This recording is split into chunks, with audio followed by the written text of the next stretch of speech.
O que faz um bom azeite? Sabe como escolher? Venha descobrir e explorar este produto tão importante da nossa gastronomia na Escola do Gosto. Dia 25 de novembro no Porto, venha provar e aprender com Ana Carrilho, Edgardo Pacheco e o chefe André Cabrita. Os lugares são limitados. Inscreva-se já em público.pt. Presidenciais 2021. Conversas improváveis entre os cronistas do Público e os candidatos presidenciais.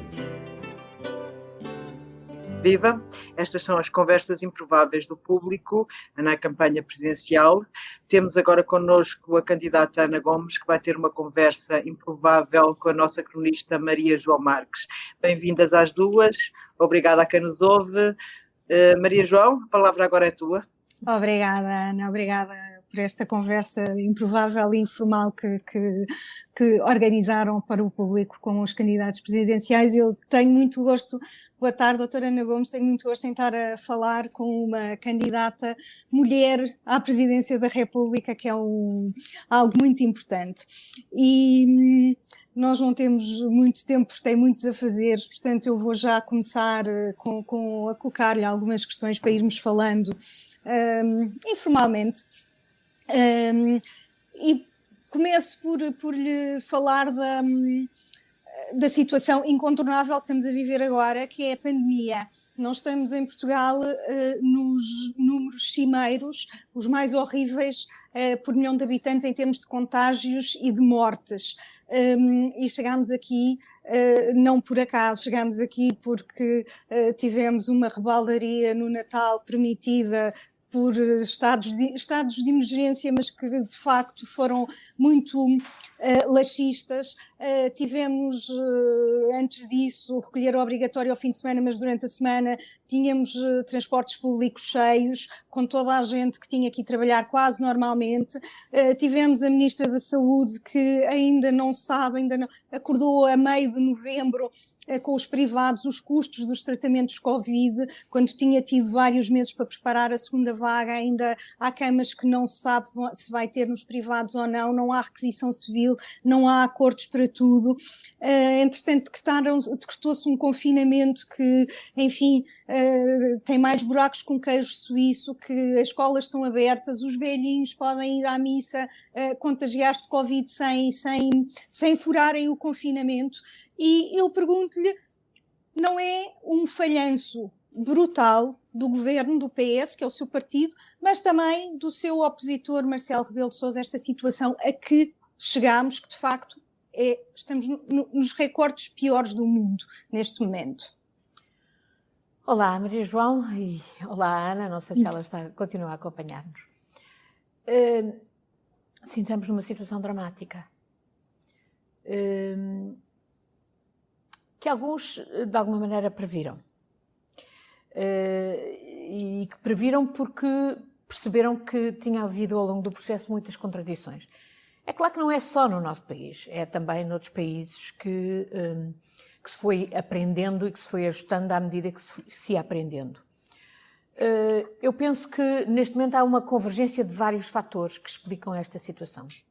Desde logo a pressão social, porque sim, podemos dizer que foi por causa do relaxamento no Natal, mas havia imensa pressão social e, se calhar, tal como agora, não obstante o governo ter avisado das graves implicações do descontrolo, as pessoas descontrolar-se-iam, os que tinham que se descontrolar. Mas fomos dos países europeus que menos restrições teve ao Natal, se não mesmo menos restrições teve, não é? Pois, mas mesmo com restrições como agora, muita gente não está a cumprir, porque há fadiga, porque tem a ver com também as condições de confinamento, que obviamente, como costumo dizer, se não são iguais para quem pode confinar numa casa com jardim e piscina, ou quem tem uma assoalhada com frio e umidade e violência doméstica. Portanto, tudo isso ajudará a explicar porque é que também os cidadãos não estão hoje a aderir como aderiram em março passado. Houve mensagens contraditórias, sem dúvida, e houve atuações que até induziram um certo laxismo e, de alguma maneira, a própria vacina, a disponibilidade da vacina, teve um impacto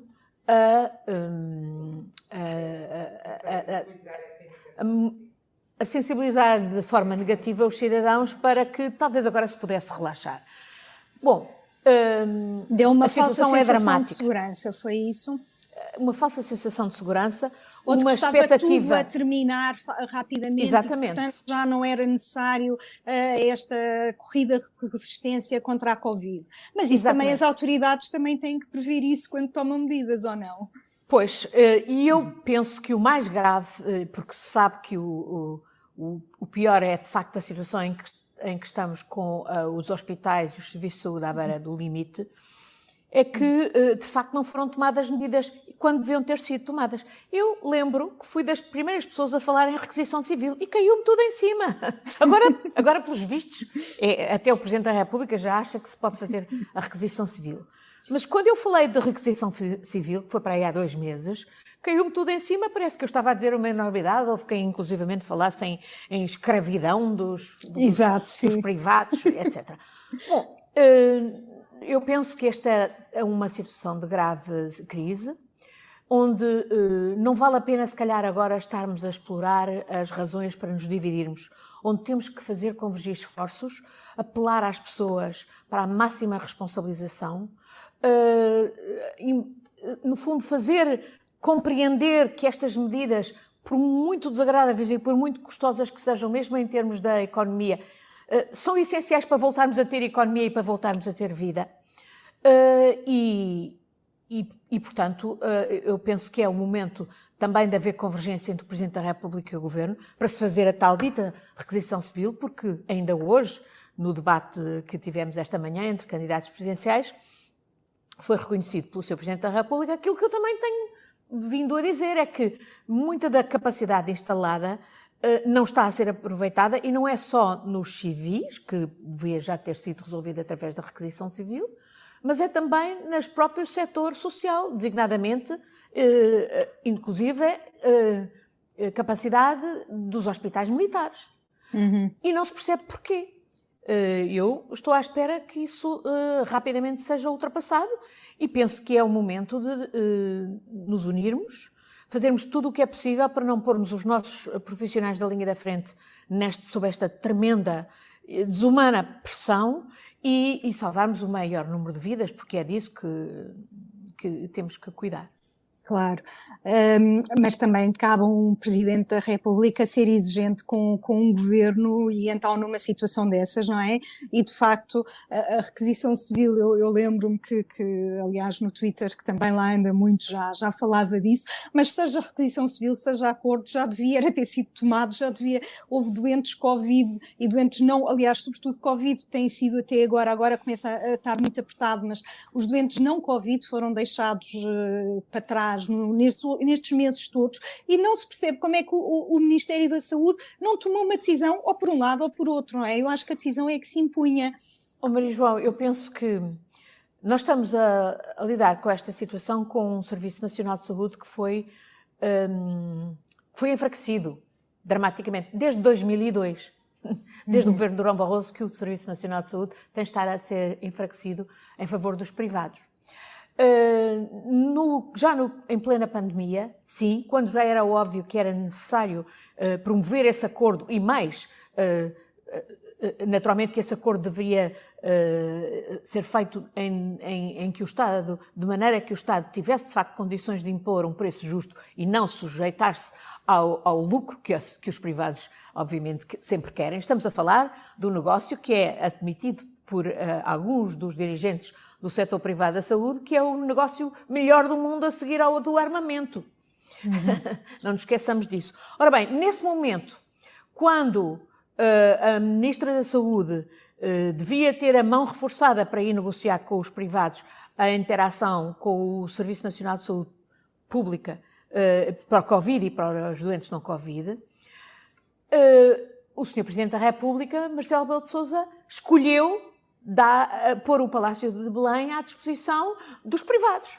para lhes dar força e para, naturalmente, enfraquecer a negociação. E aqui, imagino, estou de acordo consigo, é preciso um Presidente da República vigilante. Aqui terão havido outras considerações, digamos, de entendimento político entre o Sr. Presidente da República e o Sr. Primeiro-Ministro. Imagino que não é só a vontade da Ministra, aqui a própria intervenção do Primeiro-Ministro é muito importante. E certamente que o Primeiro-Ministro não quis, digamos, ir contra aquilo que era, e que ele sabia ser, um sentimento muito forte da parte do Presidente da República, que esteve presente também na negociação da Lei das Bases, da Lei de Bases da Saúde, que ainda não está sequer a ser aplicada, porque ainda nem sequer foi regulamentada, e sabemos como o Presidente da República interveio, do meu ponto de vista, também negativamente no sentido contrário ao que é necessário, que é o de reforçar o Serviço Nacional de Saúde, e depois, de facto, de assegurar complementaridade com os privados. Os privados têm amplo campo para fazer lucros na saúde, em áreas que não estão hoje cobertas, mas não podem continuar a fazer os seus lucros à custa do financiamento que devia ser dirigido para o Serviço Nacional Público e, designadamente, reforçando o Serviço Nacional Público. Porque o problema hoje nem sequer são equipamentos, não são camas de hospitais. Até há aí hospitais de campanha que estão já montados e há capacidade hospitalar que está já mais que montada e disponível. O problema são não termos também as equipas de pessoal. Ora bem, e porquê é que não temos equipas? Porque durante anos e anos desvalorizámos completamente a questão dos recursos humanos, a possibilidade de dar carreiras atrativas para mantermos no serviço público de saúde os profissionais, seja médicos, seja enfermeiros, seja outros técnicos. Continuamos a empurrá-los não só para o privado, como para a imigração. Hoje temos imensos portugueses a serem reconhecidos. Olha, a Inglaterra, claro. A Inglaterra. E são nossos. Boris Johnson. E isso é um resultado de um desinvestimento de anos. E isso não pode continuar. E é aí, sim, que a Presidente da República pode fazer uma grande diferença. Mas uma Presidente da República, lá está e faz muito bem, porque está a candidatar-se contra o Presidente da República incumbente e, portanto, tem que lhe apontar as falhas, e aí apontou muito bem. Mas, na verdade, o Primeiro-Ministro é Primeiro-Ministro desde 2015 e, portanto, também terá responsabilidades nisto. Com certeza, não se negam. Pronto, e e apontou aí também muito bem que não é só a Ministra tem o seu trabalho, de facto, mas o Primeiro-Ministro é quem define as linhas orientadoras do Governo.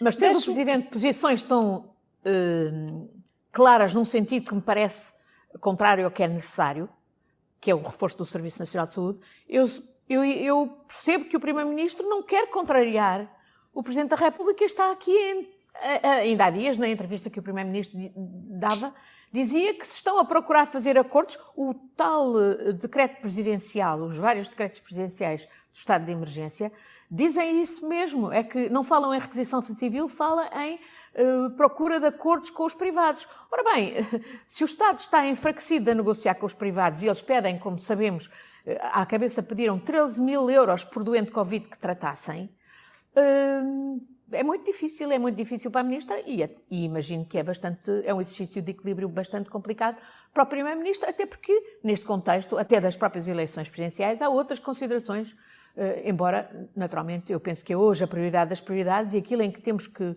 justamente, para que temos que mobilizar os portugueses, e essa tem que ser a prioridade, e é também o papel, sem dúvida, do Presidente da República, é para vencermos esta crise, porque sem ela não temos mais nada. Não vamos ter economia, claro, e vamos ter situações dramáticas. Então, mas deixe-me agora, já que falou também no Primeiro-Ministro e no Governo que temos e que já é a segunda legislatura que faz, é a segunda mulher socialista com uma carreira destacada, uma socialista high profile, com mediatismo, com experiência. É a segunda vez que mulheres socialistas se candidatam à presidência da República e que não são apoiadas pelo Partido Socialista. O Partido Socialista, com o Primeiro-Ministro António Costa, desta vez não apoiou ninguém, não é? Para a presidência da República. O que é que diz do PS ter um partido que não apoia por duas vezes, porque não é a primeira, portanto não é uma embirração pessoal, nem consigo, nem com Maria de Belém Roseira, que se candidatou há 5 anos. O que é que diz de um partido, e que é um partido que já foi importante numa série de legislação importante para os direitos das mulheres, inclusive a lei da paridade, por exemplo, que alterou tanto e que trouxe tantas mulheres boas para a política, mas que não apoia as suas destacadas socialistas quando se candidatam à presidência da República, e há 5 anos, inclusive, até apoiou um outsider que não era... que também não era, na minha opinião, particularmente dotado para uma campanha presidencial, mas ainda assim o PS preferiu apoiá-lo. O que é que isto diz do PS? E o que é que isto diz do país? Um dos partidos maiores do país, do poder, ter esta falta de vontade de apoiar as mulheres para cargos cimeiros. O que é que isto diz de nós e do PS? Bom, eu acho que não pode ser o único critério ser mulher. Acho que há outros aspectos essenciais, características que mas se considera exigem. que considera, e que tanto que se candidatou, considera que tem as características necessárias para se candidatar, certo? Eu próprio, com certeza. Eu própria lembro-me que em 2015 até fui uma das pessoas que nas discussões internas do PS falei na possibilidade da outra candidata, da doutora Maria de Belém, que era nessa altura Presidente do Partido, como possível candidata à Presidência da República. Era numa altura em que se falava de imensos outros nomes de homens, e eu achava que ela tinha perfil. Devo dizer que depois até eu própria não a apoiei em 2016, quando ela formalizou a candidatura, exatamente porque, entretanto, até se soube algumas coisas sobre a sua ligação exatamente ao setor privado da saúde, que para mim foram motivo suficiente para não a apoiar. E, independentemente dela ser mulher e perfeitamente capaz e competente, claro, de ser apresentável pelo Partido Socialista como candidata. Portanto, eu própria não a apoiei, mesmo sendo uma mulher. E apoiei o outro candidato que considerei que tinha mais as características, designadamente nas questões políticas que para mim eram relevantes exatamente no exercício do cargo de Presidente da República. Hoje... também penso que não é por eu ser mulher que o PS não me apoia, é por eu ser como sou, é por pensar pela minha cabeça, e é por o PS ter, do meu ponto de vista, tido uma estratégia que eu penso que é errada e perigosa para a nossa democracia, de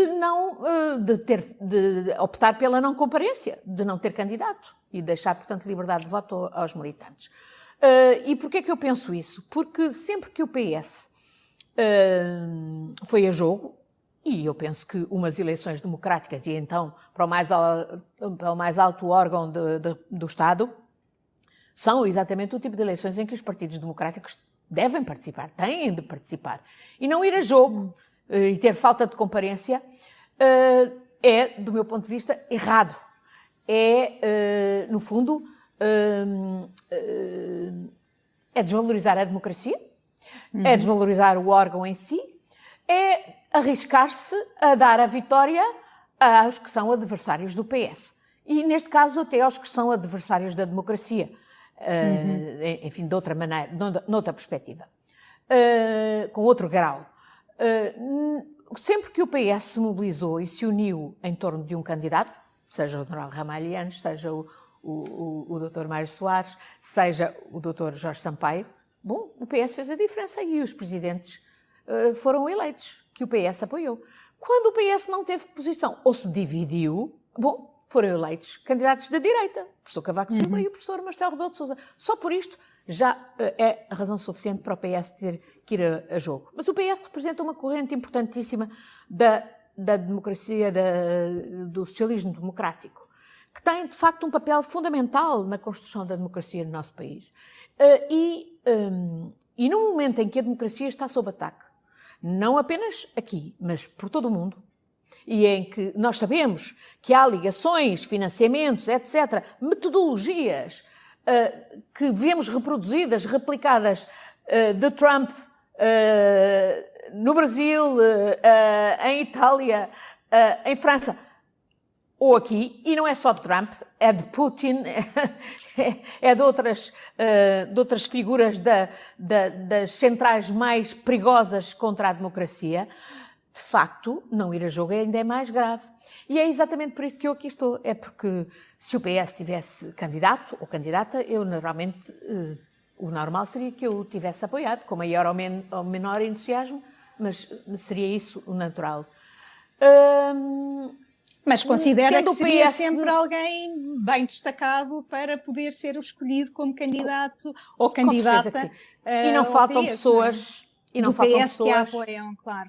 E não faltam pessoas das filas do PS ou de fora, digamos, que o PS pudesse apoiar com perfil e com competência e com capacidade e reconhecimento.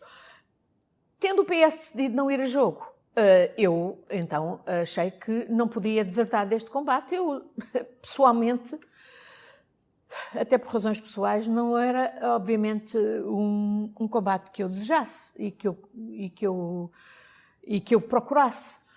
Mas entendi que não devia furtar a ele, porque acho que representa exatamente esse campo democrático que não pode deixar de estar presente e que vem aqui para afirmar a democracia, e afirmar a democracia não é só combater as forças da ultradireita que querem destruir a democracia, mas é também combater aqueles que, sendo democratas e estando no exercício de cargos para que foram eleitos, não cumprem, não fazem o que é preciso para garantir que, de facto, as instituições democráticas funcionam regularmente e funcionam no sentido de dar soluções aos problemas dos cidadãos e das cidadãs. Porque a razão por que crescem estas forças da ultradireita com projetos antidemocráticos é que, em última análise, há problemas, há falhas, há captura do Estado por parte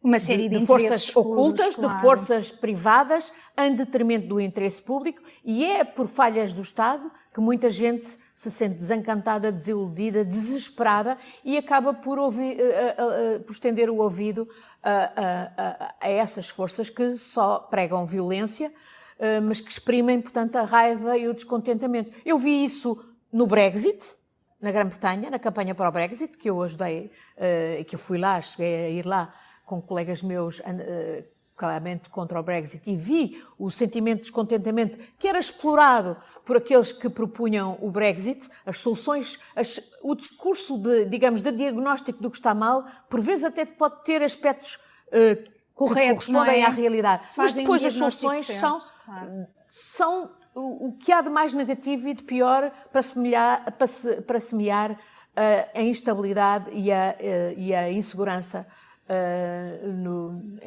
nas sociedades. Na política. Diga-me uma coisa. Que vemos também aqui em Portugal.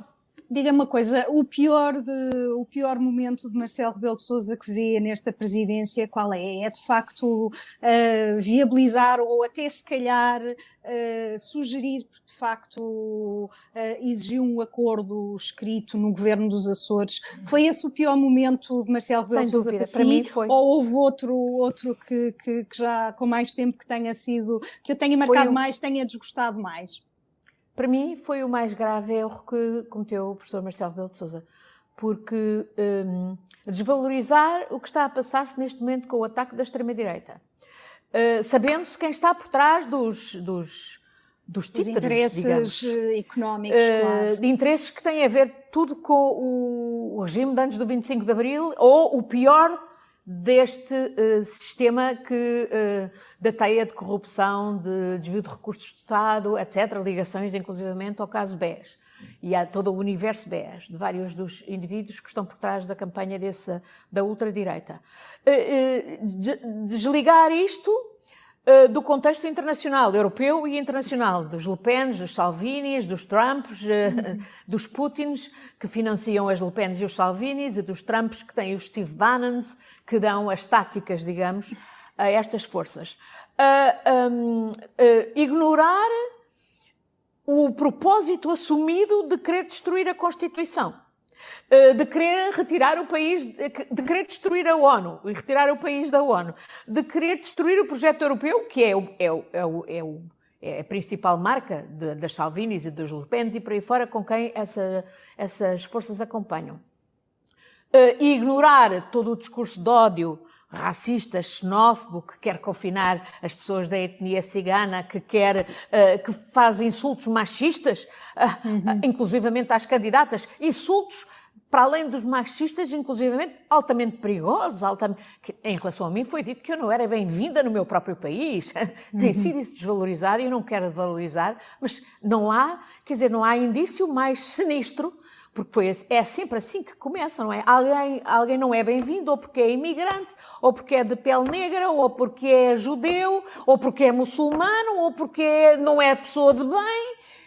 E essa lógica da exclusão é uma lógica que semeia a insegurança, a violência, a instabilidade e, sim, portanto, a minha maior crítica à atuação do professor Marcelo Rebelo de Sousa como Presidente da República é justamente o ter achado que estávamos a tratar, e dito e assumido, que estávamos a tratar com uma força como que é preciso combater com as ideias como se fosse um igual ao outro e a desvalorizar os perigos e mais, e até admitir que aquela solução dos Açores possa ser replicada a nível nacional e, no fundo, a admitir que esse partido esteja hoje como está a condicionar o próprio discurso da extrema-direita e a contaminar a direita, a contaminar a própria direita democrática e a condicionar a direita democrática. Isto é muito perigoso, é incompatível, do meu ponto de vista, com o juramento que foi feito pelo seu professor Marcelo Rebelo de Sousa quando iniciou o cargo de Presidente da República, de que deve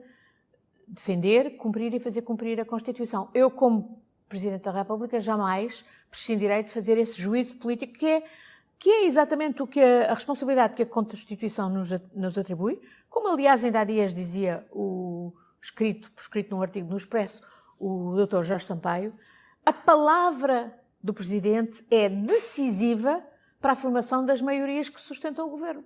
E, portanto, há sempre alternativas. E nos Açores havia alternativa e não foi pura e simplesmente considerada. E se esta é a receita para o país, então isto é realmente muito grave e muito perigoso. Sem dúvida é o fator que mais me leva a criticar o professor Marcelo Rebelo de Sousa. E diga-me uma coisa, há bocadinho disse que o PS não a apoiava por ser como sou, penso que foi essa a expressão que usou, e como sabe, e falámos agora de um tipo de populismo bastante pernicioso, penso que estamos muito de acordo nisso, de soluções de ressentimento, de ódio face às pessoas que são diferentes da maioria, nacionalismo, recusa do mundo, recusa da modernidade, machismo, homofobia, racismo, xenofobia, tudo isso. Mas a verdade é que, e sabe disto de certeza, também lhe dizem de vez em quando que é populista. E o que eu lhe pergunto é... A verdade é que o populismo não é necessariamente uma coisa má em si mesma, não é? O populismo até pode ser um método político para os líderes ligarem-se às populações e fazerem-lhes sentir que são ouvidas e que as preocupações que têm, de facto, contam na tomada de decisão e que não são só estatísticas. Eu acho que o populismo tem ganho má fama porque, de facto, tende a simplificar a realidade, isso é um facto, mas pronto, tem ganho má fama porque tem sido associado a líderes que depois têm objetivos muito, muito negros. E o que eu lhe pergunto é claro que não se considera populista neste sentido daquele senhor que anda por aí a implicar com batons e com a voz e tudo isso, nem como Putin, nem como Putin não é exatamente populista, mas é mais autoritário, mas como Trump e Bolsonaro e tudo isso. Mas viu aquelas fotografias dele no Rio, peitar-se ao Léo. Exato. Ali isso é populista. A exaltação da masculinidade, de facto, é muito populista neste sentido. Mas considera-se populista neste sentido mais benigno, digamos assim, de dizer coisas de uma maneira mais desabrida, de ser corajosa, de não fugir às lutas, de se calhar dar assim uma voz às pessoas que os políticos geralmente não dão. Considera-se, aceita que essa crítica ou acusação ou o que seja tem algum fundamento? Maria João, eu não podia estar mais de acordo consigo que a origem do populismo até historicamente nem era tão negativa. E eu costumo dizer que se me querem chamar de populista por causa da minha capacidade de comunicar com as pessoas e de ouvir as pessoas, então serei populista. Mas eu não me considero populista e sei perfeitamente que aqueles que utilizam esse epíteto têm o objetivo de me desqualificar a minha ação. Porquê? Porque a minha ação os incomoda muito. E eu ando aqui para incomodar algumas pessoas, exatamente. E que acho que precisam de ser incomodadas, porque nós precisamos ser vigilantes sobre a democracia. E eu, ao contrário dos populistas que fazem aquele discurso eles e nós, eu sempre me afirmei como política. Eu sempre dei a cara como mulher de um partido. Agora, nunca prescindi de ter a independência, de pensar pela minha própria cabeça e de criticar designadamente aqueles da minha própria família política, porque eu não acredito que se possa dispensar a crítica em qualquer formação política que efetivamente tem por objetivo servir o país. E mais, até sou mais exigente em relação à minha família política do que em relação às outras, porque em relação à minha família política eu tenho expectativas de que cumpram os princípios e os valores do partido. E os princípios e valores são do que há de mais nobre e que é o serviço do país. Portanto, sim, a minha voz muitas vezes desagrada, porque eu não abdico de criticar, incluindo da minha própria família política ou atos da minha própria família política, sobretudo quando vejo que eles são errados e são contrários aos objetivos que deviam nortear o próprio partido e que interessam ao país. E é por isso que alguns me desqualificam e então dão-me esse epíteto populista, sei lá, podiam dar outro qualquer. Eu acho que estou aqui, ao contrário, a fazer o trabalho contra aqueles que querem e que apregoam soluções simplistas. Eu afirmo uma pessoa de partido, não faço o discurso do eles dos partidos e nós, não. Eu digo, é através dos partidos que se também cumpre a democracia, são indispensáveis, não é o único instrumento para se ter intervenção cívica, claro, há outros, a democracia não se esgota nos partidos políticos, mas os partidos políticos são indispensáveis e é por isso que eu ainda hoje estou aqui, sendo uma candidatura independente, mas ao mesmo tempo não, omitindo que sou também uma mulher socialista e do Partido Socialista. E, portanto, é só ver o tipo de pessoas que me chama de populista. Bom, muitos deles, ainda outro dia aparecia aí um grupo de pessoas numa declaração, são um ramalhete de pessoas que os useiros e vozeiros das portas giratórias, ora estão no governo, ora estão nas empresas públicas e privadas e servindo interesses públicos e privados de forma bastante questionável, para ser eufemística. Ou então são pessoas que no fundo vivem de ser apêndices de ministros e que fazem tudo e mais alguma coisa que procuram depois justificar as suas posições com um serviço ao partido que depois é claramente desmentido. Por exemplo, eu rio-me de ver algumas pessoas que se dizem socialistas a sugerir que se vote no candidato do PCP, passando por cima de a total contradição que é a atuação do PCP em relação ao PS, por exemplo, nas questões relacionadas com a Europa. Na importância que tem a Europa para nós fazermos a diferença no mundo interdependente e global e para conseguirmos regular aquilo que é indispensável regular e que nenhum país regula sozinho e que, portanto, exige a soberania partilhada que nós podemos ter através da Europa. Por exemplo, a questão fundamental do combate aos offshores. Por exemplo, a questão fundamental da regulação das plataformas digitais. Não é nenhum país sozinho, não é a Alemanha sozinha ou sequer os Estados Unidos sozinhos que vão poder intervir nesta matéria. Precisamos absolutamente da Europa. E, portanto, aqueles que sistematicamente descreem da Europa, desdizem da Europa, criticam a Europa, invocando o sacrossanto interesse nacional, bom, que em tempos de pandemia as pessoas estão a ver para que é que serve, que nem para as vacinas, nem para os ventiladores chegava, acho delicioso. Portanto, continuem. Eu não me importo nada que me chamem populista, porque não sou. Sou de quem acha que a democracia precisa dos partidos políticos e os partidos precisam de se regenerar, e a regeneração da democracia também depende da regeneração dos partidos políticos e depende muito de mais mulheres virem para a política e, de facto, chamarem a atenção dos homens que arranjam querelas e subterfúgios para não tratar de resolver os problemas da população. E, curiosamente, falou disso das mulheres na política, há estudos que mostram isso mesmo, que mais mulheres na política diminuem os níveis de corrupção, porque tendencialmente como se sentem, não é porque as mulheres sejam intrinsecamente melhores do que os homens, mas como se sentem mais vigiadas, e de facto a atuação das mulheres é mais vigiada em tudo, sentem-se mais vigiadas e portanto prevaricam menos. Absolutamente. É verdade, está medido, portanto, tem toda a razão.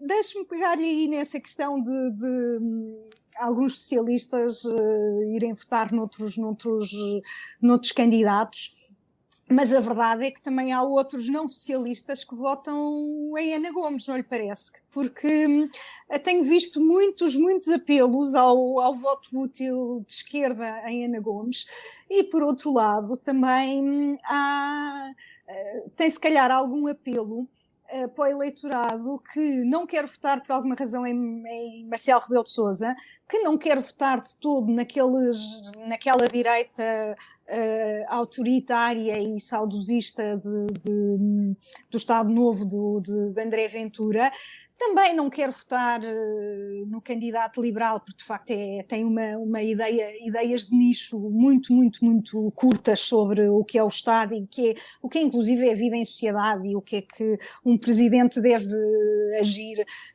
e um político deve agir sobre a vida em sociedade.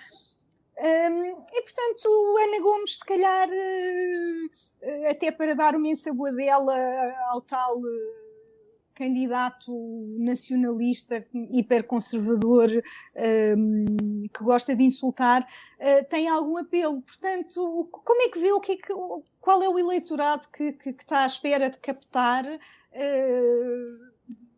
um voto útil à esquerda, não só do PS, algum voto útil à direita contra Marcelo? O que é que pensa?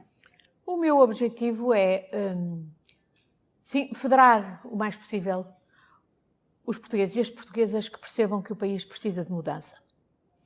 E precisa de mudança, como eu tenho dito, para sair da cepa torta. E isto também é no plano económico. E para sair das receitas que acabaram por contaminar toda a gente e que ainda aí estão daqueles tempos do governo mais troquista do que a Troika, que era o governo de Passos Coelho.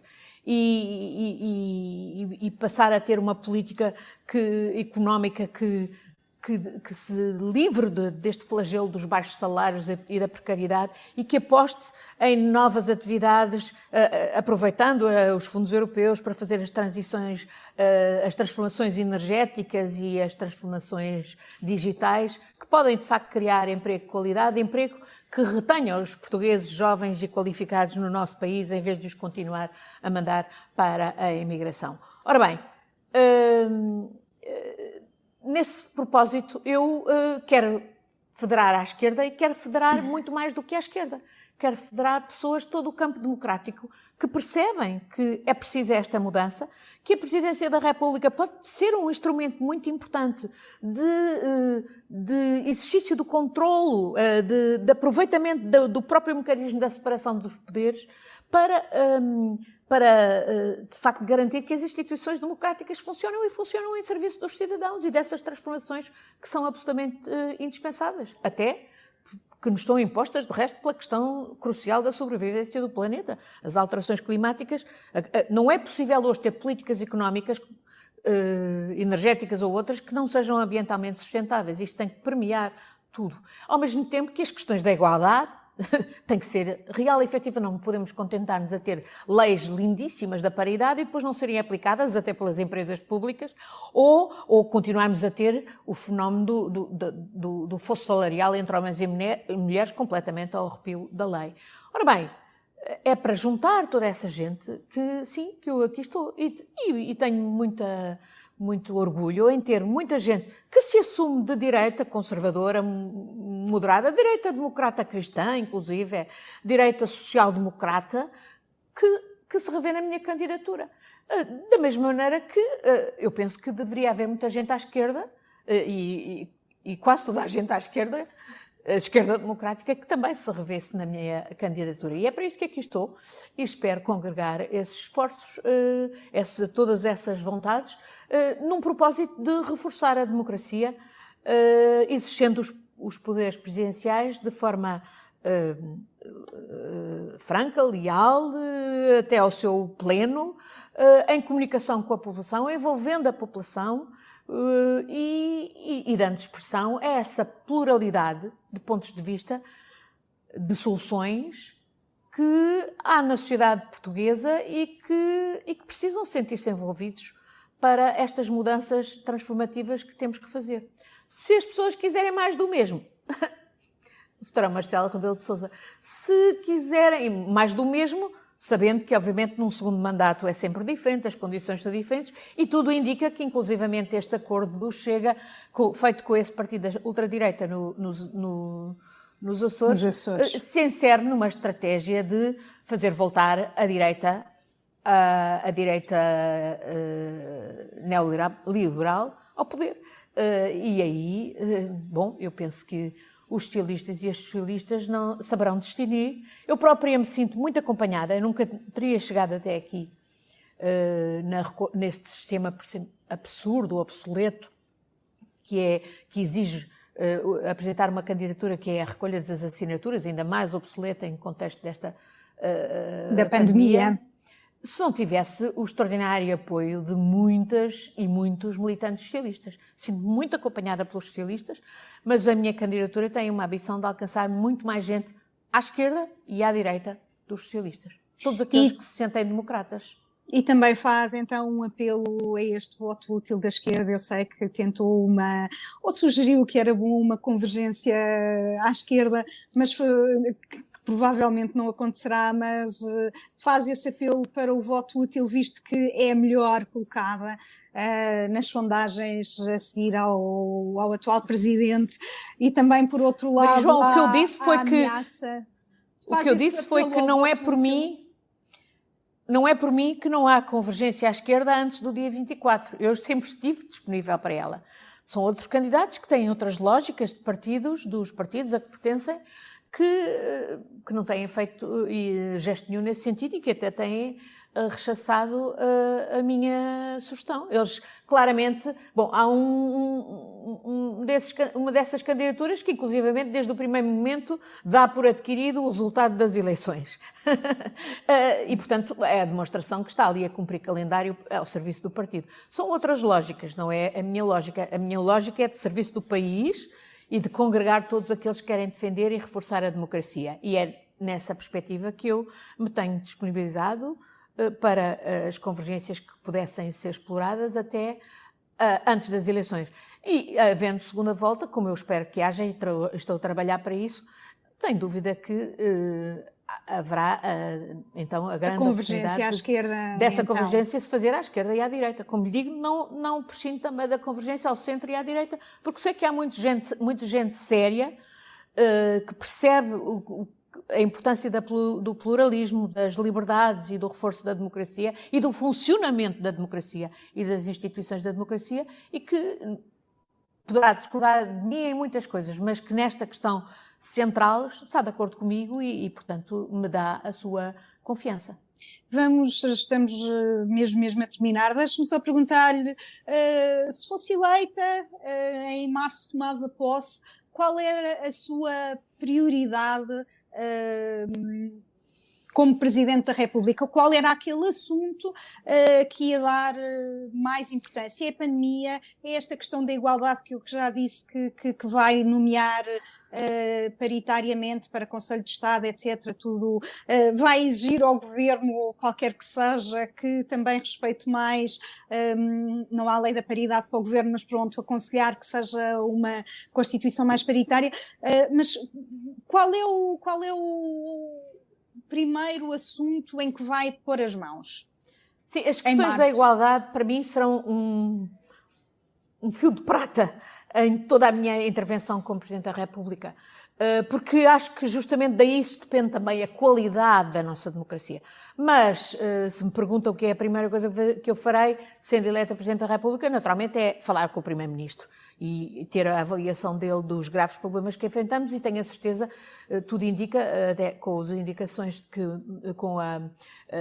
enfim, com as previsões de que o estado de emergência se prolonga até março, que essa vai ser a prioridade. Não estaremos ainda, espero que já tenhamos ultrapassado o pico desta pressão terrível sobre os nossos serviços de saúde, mas ainda estaremos longe de ter o problema debelado. Sabemos que a campanha de vacinação ainda só irá nessa altura no início, ainda não terá chegado sequer aos segundos grupos de risco. E, portanto, sem dúvida que a saúde será a grande prioridade, e o reforço do Serviço Nacional de Saúde por todos os meios, a procura de financiamento para o reforço do Serviço Nacional de Saúde e aquelas reestruturações de fundo que são essenciais para reforçar o Serviço Nacional de Saúde e que passam, por exemplo, pela reestruturação e pelos incentivos de carreira dos profissionais de saúde, certamente serão serão a minha prioridade e serão a prioridade do país.